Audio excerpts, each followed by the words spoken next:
Tata group के पूर्व अध्यक्ष न केवल कागजात और काम के लिए जाने जाते हैं, बल्कि वो अपने अनौपचारिक, व्यवहारिक और व्यक्तित्व के लिए भी जाने जाते हैं।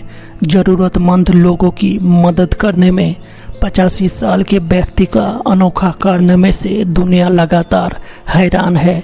ये और कोई नहीं है बल्कि बिजनेस टाइकून रतन टाटा है। रतन टाटा भारत के सबसे प्रसिद्ध उद्योगपतियों में से एक है और लोग प्रेरणा के लिए उनकी ओर देखते हैं। रतन टाटा एक बिजनेस टाइकून होने के अलावा आज वो अपने महान परोपकारी प्रयासों के लिए भी जाना जाता है। रतन टाटा का जन्म 28 दिसंबर 1937 को ब्रिटिश राज के दौरान बॉम्बे में हुआ था। उनका पिता नवल टाटा और माता सोनी टाटा थी। 1948 में जब टाटा 10 वर्ष का था तब उनका माता पिता अलग हो गए। बाद में उनकी दादी नवाजबाई टाटा उन्हें गोद लिया और उनका पालन पोषण किया।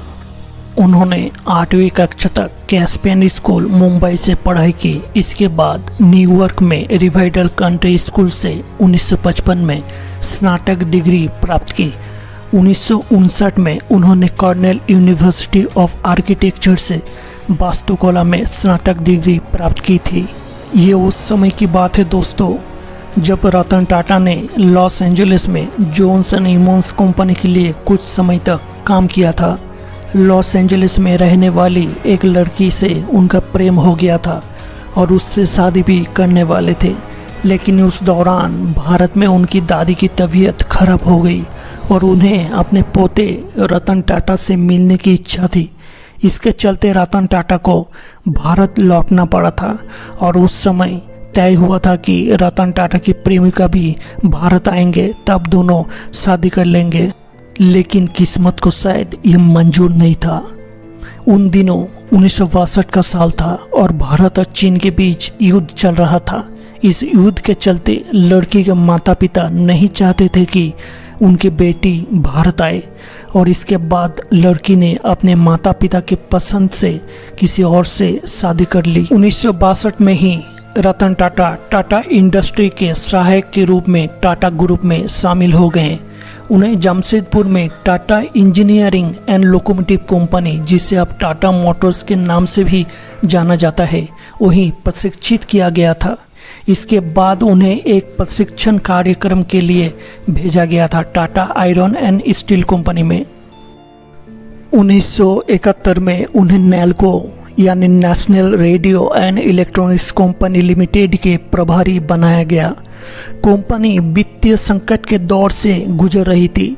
रतन टाटा ने एक बेहतर उपभोक्ता इलेक्ट्रॉनिक्स डिवीजन बनाने के लिए कड़ी मेहनत की, लेकिन आर्थिक मंदी और संघ की मुद्दे सफल साबित नहीं हो पाया। 1977 में टाटा ग्रुप की एक और संघर्षरत यूनिट एम्प्रेस मिल में रतन टाटा को स्थानांतरित कर दिया गया।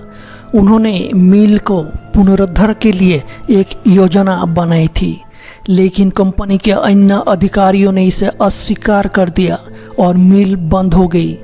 रतन टाटा को एक बार फिर टाटा इंडस्ट्री में स्थानांतरित कर दिया गया था। 1991 में जे.आर.डी. टाटा ने टाटा सन्स के चेयरमैन पद से इस्तीफा दे दिया और उन्हें अपना उत्तराधिकारी घोषित कर दिया और टाटा ग्रुप के चेयरमैन के रूप में नियुक्त किया। उनके नेतृत्व में टाटा ग्रुप के राजस्व 40 गुना से अधिक और मुनाफा 50 गुना से अधिक बढ़ गया था। रतन टाटा की अध्यक्षता में सन 2000 में यूके स्थित टेटली को टाटा टी ने $407 मिलियन में अधिग्रहण किया था और इसे अब 40 से अधिक देशों में बेचा जाता है। उन्होंने 2007 में $12.2 बिलियन में एंग्लो डच स्टील निर्माता कोरास को भी अधिग्रहण के लिए टाटा स्टील का नेतृत्व दिया था। इस सौदे से ब्रांड को 5वां सबसे बड़ा इस्पात निर्माता बना दिया था। एक साल बाद टाटा मोटर्स ने फोर्ड से $2.3 बिलियन में 2 उत्कृष्ट ब्रिटिश कार जैगुआर और लैंड रोवर का भी अधिग्रहण किया था। उन्हें नैनो लॉन्च करने की प्रेरणा तब मिली जब उन्होंने मोटरसाइकिल पर सवार 4 लोगों के एक परिवार को मुंबई में भारी बारिश के दौरान अपना रास्ता तय करने की कोशिश करते देखा।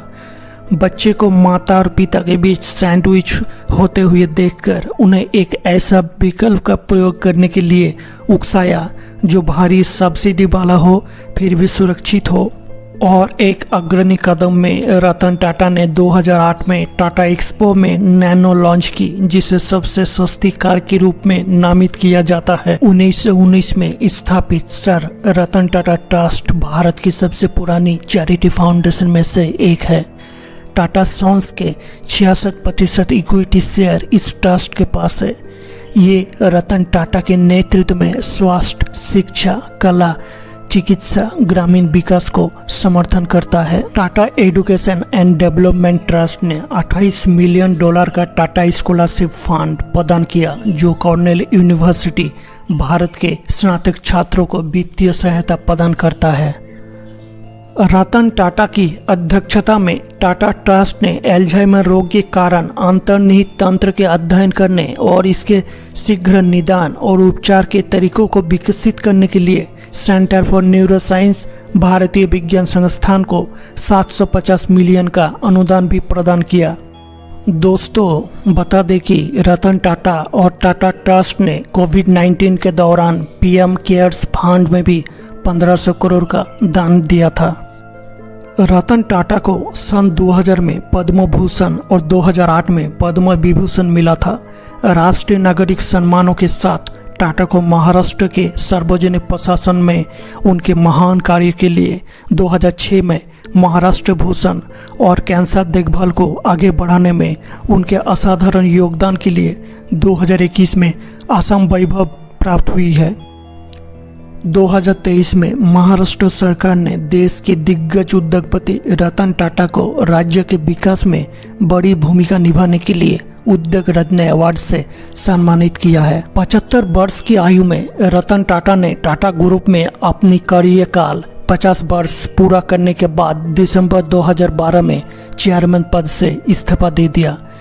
टाटा सन्स द्वारा साइरस मिस्त्री को बर्खास्त करने के बाद और एन चंद्रशेखरन को चेयरमैन नियुक्त किए जाने से पहले रतन टाटा 2016 में 2.5 महीने के लिए अंतरिम चेयरमैन बने थे।